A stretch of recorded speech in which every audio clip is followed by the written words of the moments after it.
Muy bien, continuamos con el estudio sobre la divinidad. Ahora hemos visto que el Espíritu Santo es una persona, pero establecer el hecho de que es una persona, no hemos dicho explícitamente que Él es divino. Entonces, estos textos que vamos a examinar ahora nos enseñan con claridad que es divino. Y hay cierta repetición porque los mismos textos que enseñan que es una persona también enseñan que es divino. Pero algunas palabras que vamos a examinar que son importantes para este estudio, esta palabra que se encuentra bajo el título Términos Claves, perichoresis. Y vamos a ver que esa palabra perichoresis tiene que ver cómo los varios miembros de la Trinidad se relacionan el uno con el otro.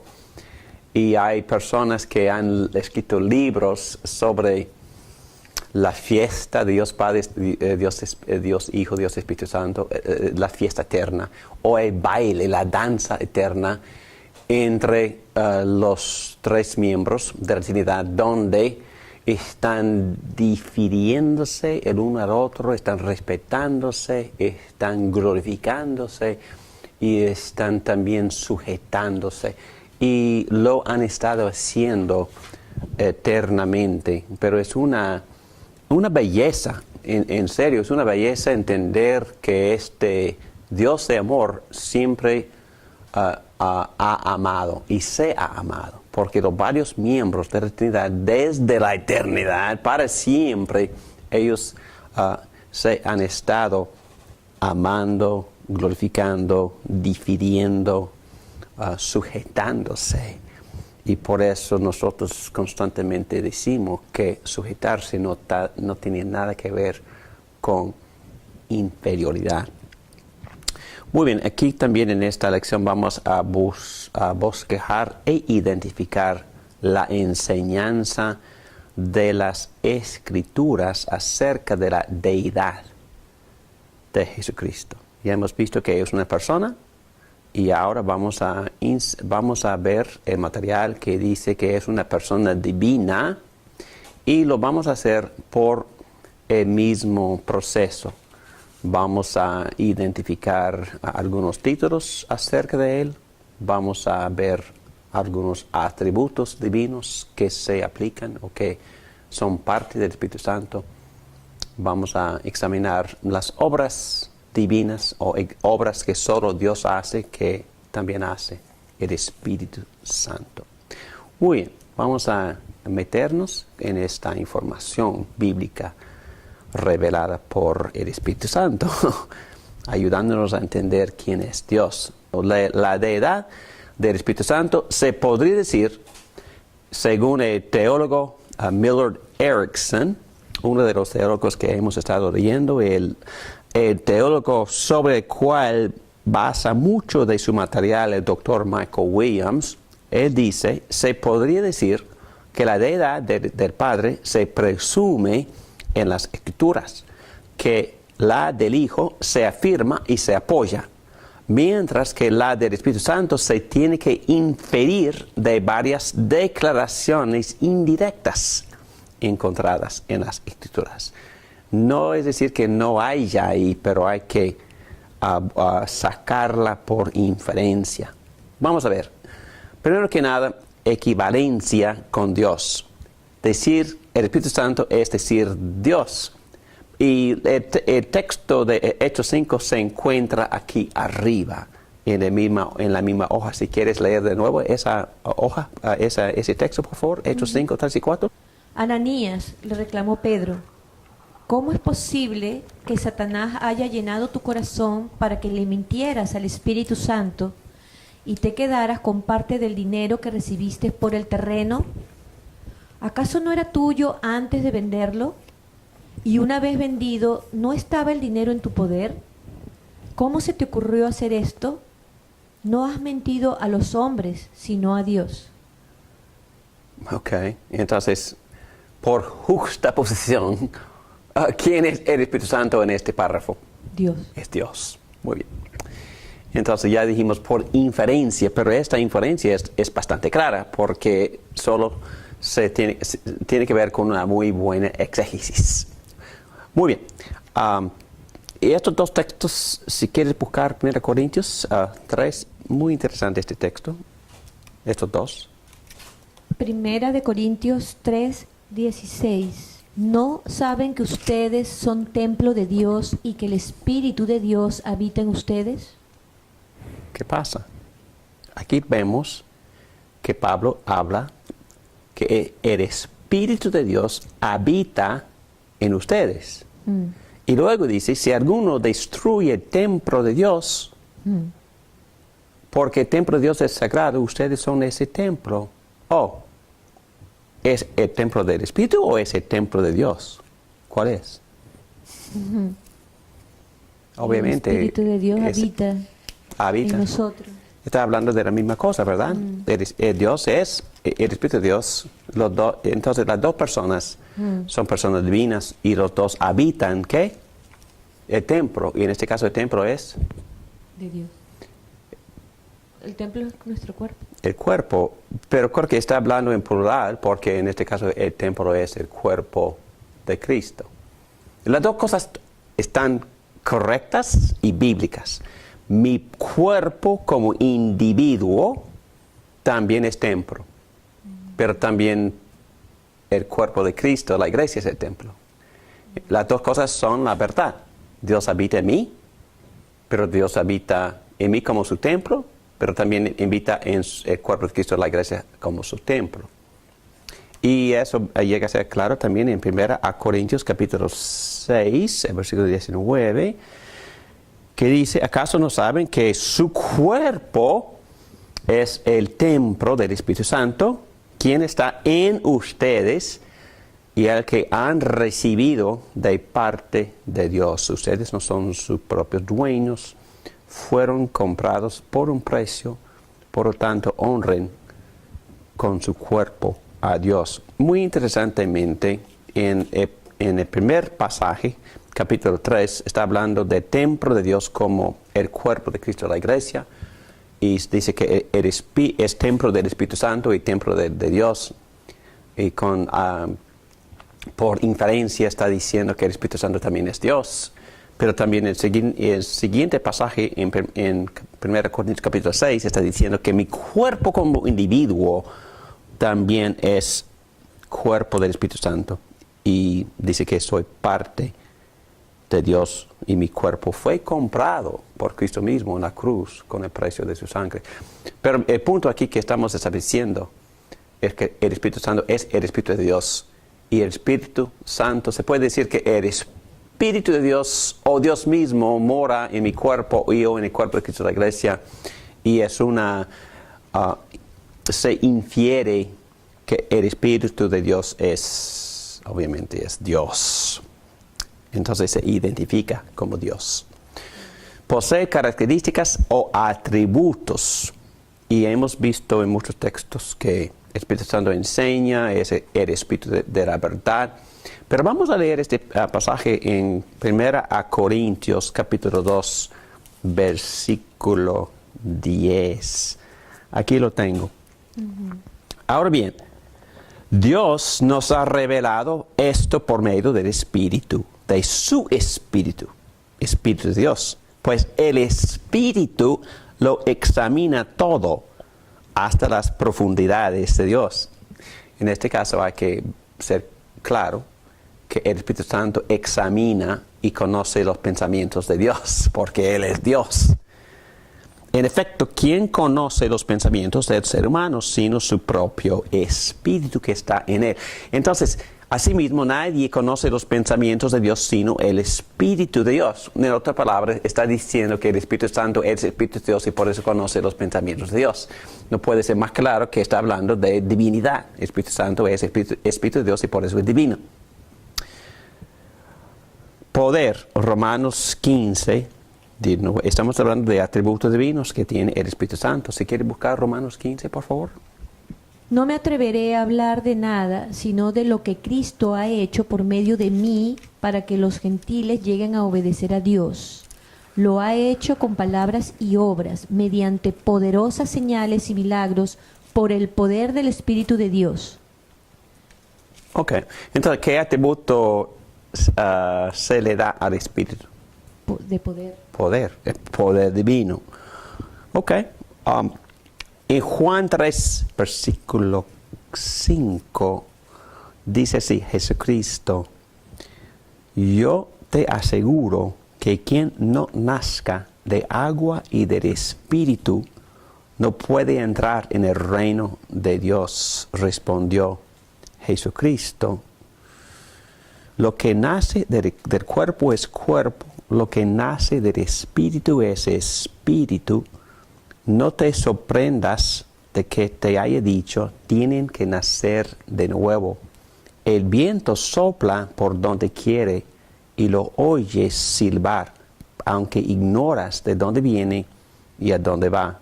Lo mismo pasa con todo el que nace del Espíritu. Entonces aquí está hablando de una habilidad del Espíritu Santo para hacer ¿qué? ¿Qué está haciendo aquí el Espíritu Santo? En este texto. Está haciendo que los no creyentes nazcan de nuevo. Entonces, poderosamente está involucrado en la obra de la redención, pero aquí con su poder el Espíritu Santo resucita a los muertos. Y bueno, creo que lo mismo valdría la pena también leer, si quieres buscar también, bueno, no es necesario, vamos a dejarlo ahí, porque Mateo también habla de que el Espíritu Santo hace la obra de regeneración y eso también requiere poder, y también el Espíritu Santo es eterno.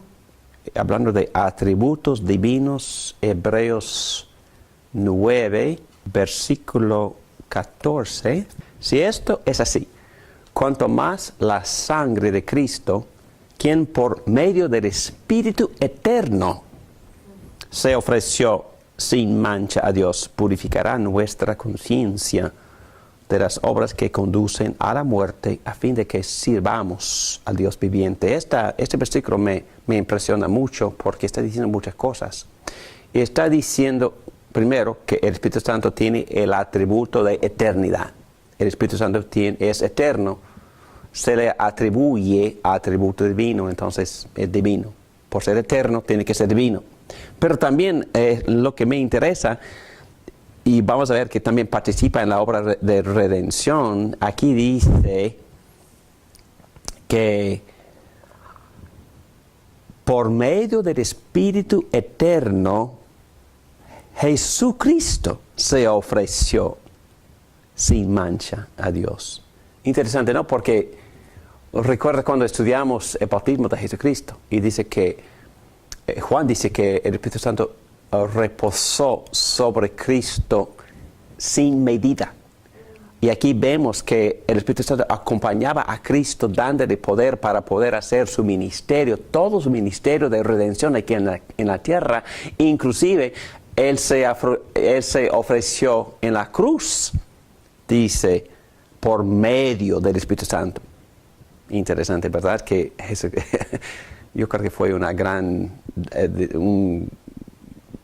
decisión, ¿no? Decidir ir a la cruz y sufrir por los pecados de todo el pueblo de Dios y sufrir la ira infinita de Dios. Entonces, por medio del Espíritu Santo se ofreció. Necesitaba ayuda del Espíritu Santo para poder ofrecerse sin mancha a Dios, para poder purificar nuestra conciencia. Muy bien.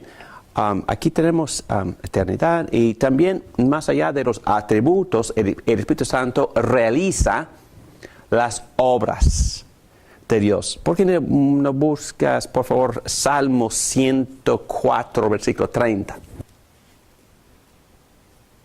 Pero si envías tu Espíritu, son creados y así renuevas la faz de la tierra. Ok.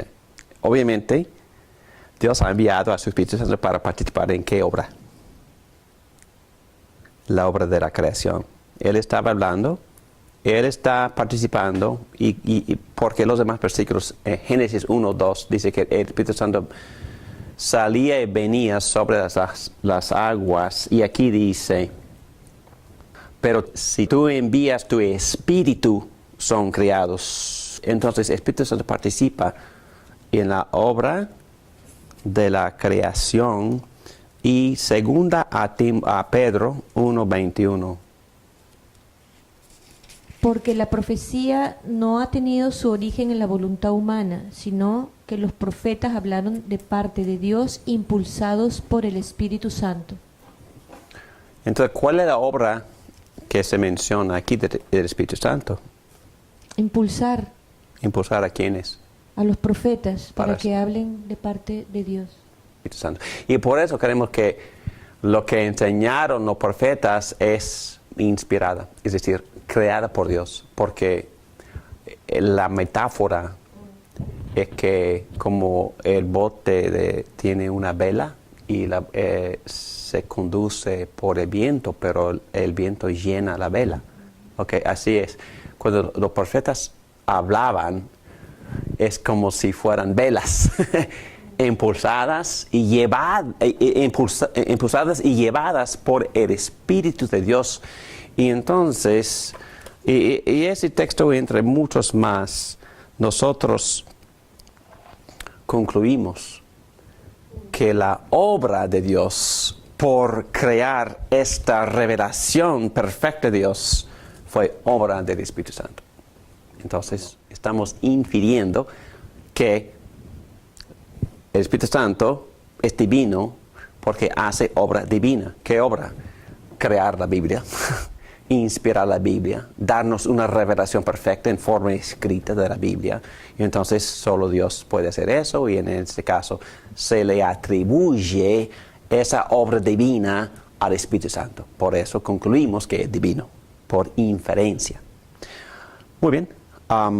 Y la redención, ya hemos visto que Él participa en el nuevo nacimiento, pero también valdría la pena leer Tito capítulo 3, versículo 5, si quieres. Dice, Él nos salvó, no por nuestras propias obras de justicia, sino por su misericordia. Nos salvó mediante el lavamiento de la regeneración y de la renovación por el Espíritu Santo. Entonces, ¿cuál es la obra de Dios que se menciona en Tito 3:5?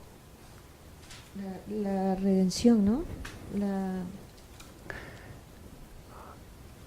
redención. Regeneración y renovación.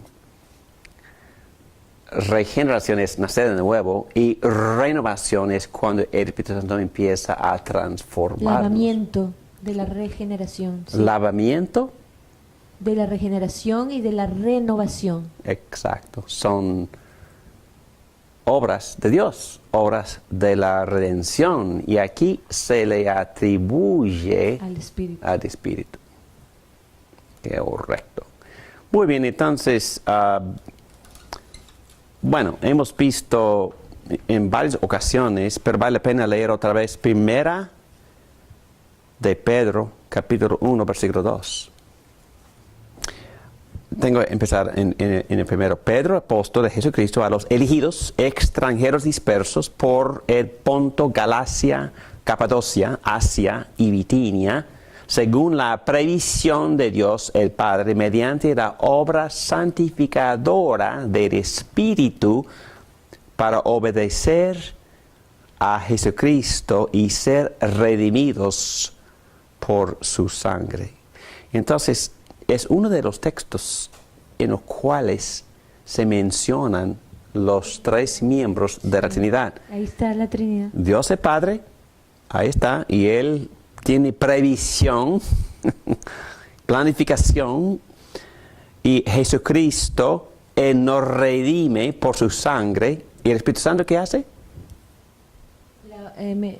Mediante la obra santificadora. Él santifica. Nos santifica. Nos santifica. Es muy interesante.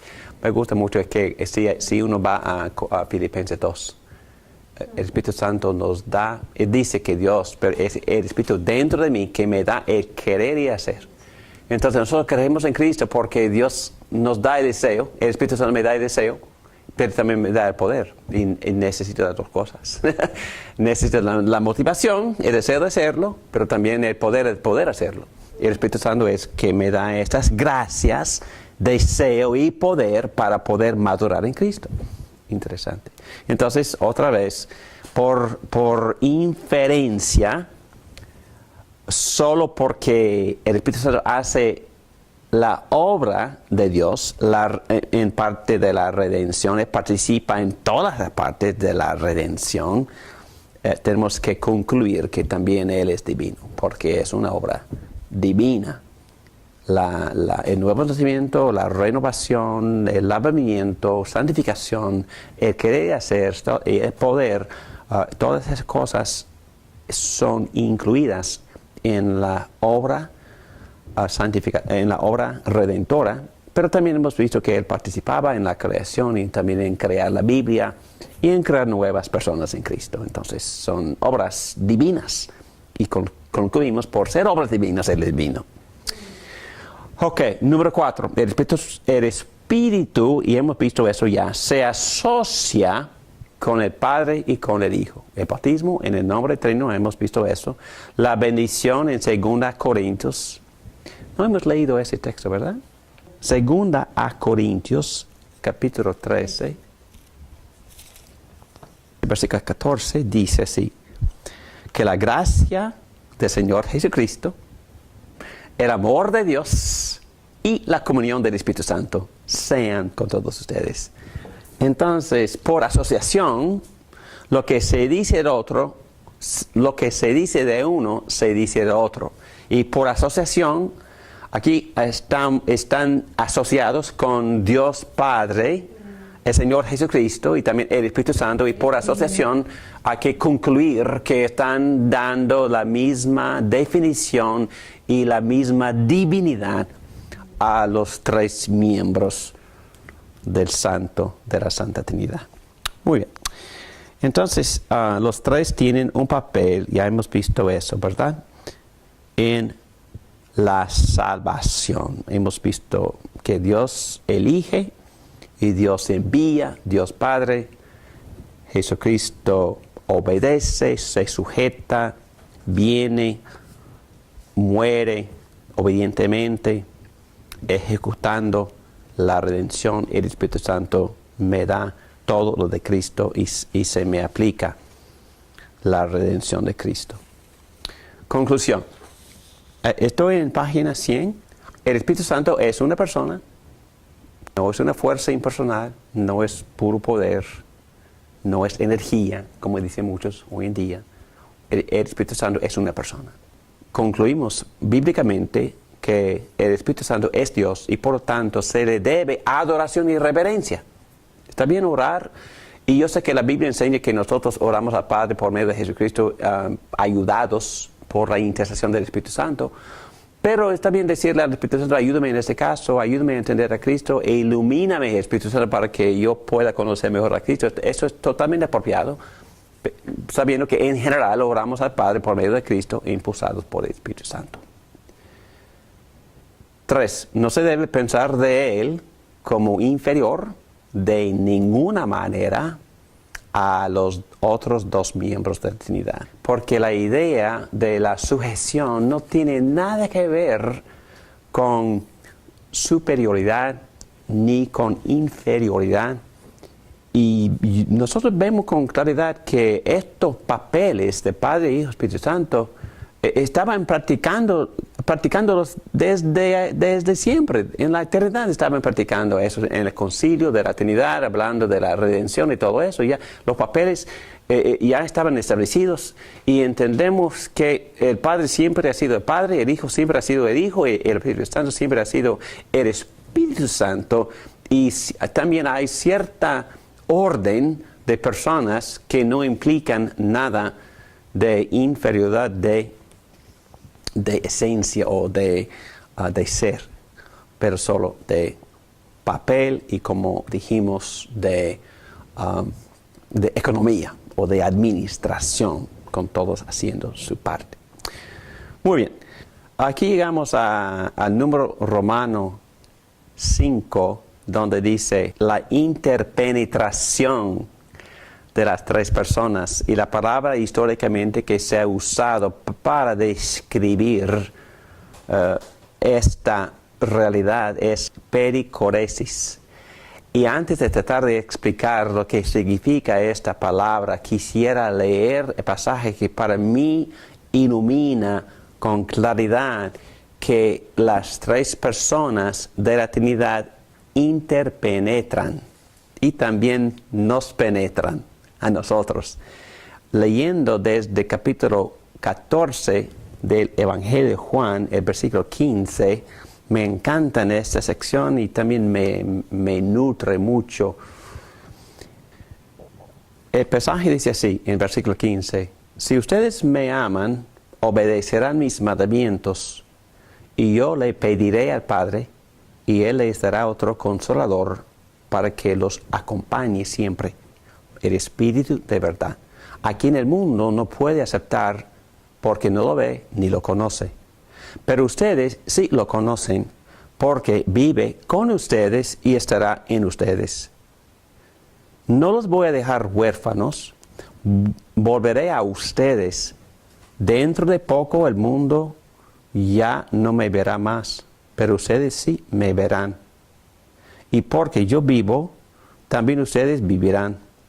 En aquel día ustedes se darán cuenta de que yo estoy en mi Padre, y ustedes en mí, y yo en ustedes. ¿Quién es el que me ama? El que hace suyos mis mandamientos y los obedece. Y al que me ama, mi Padre lo amará, y yo también lo amaré y me manifestaré a él. Judas, no el Iscariote, le dijo, ¿por qué, Señor, estás dispuesto a manifestarte a nosotros y no al mundo? Le contestó Jesús, el que me ama obedecerá mi palabra, y mi Padre lo amará, y haremos nuestra vivienda en él. Otra vez, el que me ama obedecerá mi palabra, y mi Padre lo amará, y haremos nuestra vivienda en él, en el Padre. El que no me ama no obedece mis palabras, pero esas palabras que ustedes oyen no son mías, sino del Padre que me envió. Todo esto lo digo ahora que estoy con ustedes, pero el Consolador, el Espíritu Santo, a quien el Padre enviará en mi nombre, les enseñará todas las cosas y hará recordar todo lo que les he dicho. Muy bien, aquí vemos que hay una interconexión y es más una interpenetración, como Cristo dijo en Juan capítulo 10, el Padre y yo somos uno. Y aquí dice en versículo 20 de Juan 14, en aquel día ustedes se dan cuenta de que yo estoy en mi Padre. Jesús está diciendo que Él mora en su Padre. Entonces es distinto a su Padre, pero a la vez mora en su Padre y su Padre en Él. Y nosotros también, y dice, yo en ustedes, es decir, Cristo en nosotros. Y el que me ama, versículo 23, obedecerá mi palabra, y mi Padre lo amará, y haremos nuestra vivienda en Él. Wow, entonces hay también interpenetración cuando el Padre y Jesucristo, por medio del Espíritu Santo, hace su vivienda en nosotros. Increíble. Entonces, hay una interconexión espiritual, una interpenetración, en otras palabras, pericoresis, donde el uno se mora en el otro y los tres moran en nosotros por medio del Espíritu Santo, que es increíble y también milagroso. Dice B, que esta interpenetración implica que cada persona toma parte en la vida y la obra de las otras dos, hablando de la Trinidad. Eso también implica igualdad dentro de las tres personas, implica sumisión mutua entre las tres personas, intimidad entre sí, una relación personal íntima y también deferencia mutua. Y la contribución de Calvino y otro teólogo se llama Bray en esta idea, número 1, relativización de la pregunta de esencia a favor de la primacía de persona. Es decir, que otra vez comparten la misma esencia a pesar de que hay orden de personas. Las personas de la Trinidad son iguales el uno al otro en todo sentido. En contra de los puntos de partida del monarquianismo o modalismo occidental o subordinacionismo oriental. Ya hemos definido varias veces esas palabras diciendo que Cristo fue creado y por eso no comparte la esencia del Padre. Y cada una de las personas es autoteos, es decir, Dios en sí. Y pericoresis al nivel de la persona y no de esencia. Pero cuando hablamos de pericoresis, la interpenetración de las tres personas, el Hijo en el Padre en el Hijo, el Padre en el Espíritu Santo en el Padre en el Hijo. No estamos hablando de esencia. No hemos regresado a una discusión abstracta ni filosófica. No, estamos hablando solo de pericoresis o de interpenetración a nivel personal. En otras palabras, el Padre es unido al Hijo, el Hijo al Padre en su relación, y Padre e Hijo al Espíritu Santo en su relación. Y también según este lindo pasaje que hemos leído, las tres hacen su vivienda en nosotros por medio del Espíritu Santo. Viene a morar en nosotros el Padre, el Hijo. Y por eso existen lo que se llama pericoresis, o es decir, interpenetración relacional entre los tres miembros de la Trinidad, y milagrosamente nosotros somos incluidos en esa relación, y por eso las Escrituras pueden decir que por medio del Espíritu Santo nosotros también nos unimos a Cristo por medio del Espíritu Santo, y el Padre y el Hijo hacen su vivienda milagrosamente en nosotros. No sé de ustedes, pero eso es para mí fenomenal y me anima muchísimo. El número 3 dice: el conocimiento de uno involucra el conocimiento de los otros dos al mismo tiempo y coloca los atributos dentro de un esquema de entendimiento que es mucho más personal. Ese es el punto. El punto en todas estas lecciones de nuestro profesor Michael Williams, es decir, debemos de hablar de Dios, debemos de hablar de la Trinidad con conceptos bíblicos, es decir, conceptos personales, usando las analogías bíblicas que también se sacan de la vida cotidiana de nosotros, en vez de hablar tanto de Dios en términos filosóficos, que la Biblia muy poco lo hace. La Biblia es realista, la Biblia es muy práctica, la Biblia habla de Dios en términos que nosotros podemos entender, es decir, con analogías de las cuales todo el mundo está muy bien familiarizada. Muy bien, resumen de la Trinidad. Hemos visto mucho, ¿verdad? Hemos visto que Dios es uno, pero su unidad es una realidad completa que consiste en partes. Hemos visto que la Biblia dice que el Padre es Dios. Dice que una persona distinta que se llama Hijo Jesús también es Dios. Dice que otra persona distinta que se llama Espíritu Santo es Dios. Pero también que los tres miembros de la Trinidad experimentan una unidad y también en esencia comparten la misma sustancia o esencia. Y también hemos visto que hay un Dios y solamente un Dios, no tres dioses. Hay tres que se llaman Dios y que son Dios, Padre, Hijo, Espíritu Santo, pero también al mismo tiempo los tres miembros son distintos. La Biblia habla de la persona del Padre, la persona del Hijo y la persona del Espíritu Santo. Las Escrituras une a los tres en unidad e igualdad. Y la Confesión de Fe también en Westminster dice que los tres son iguales en poder y gloria y en eternidad.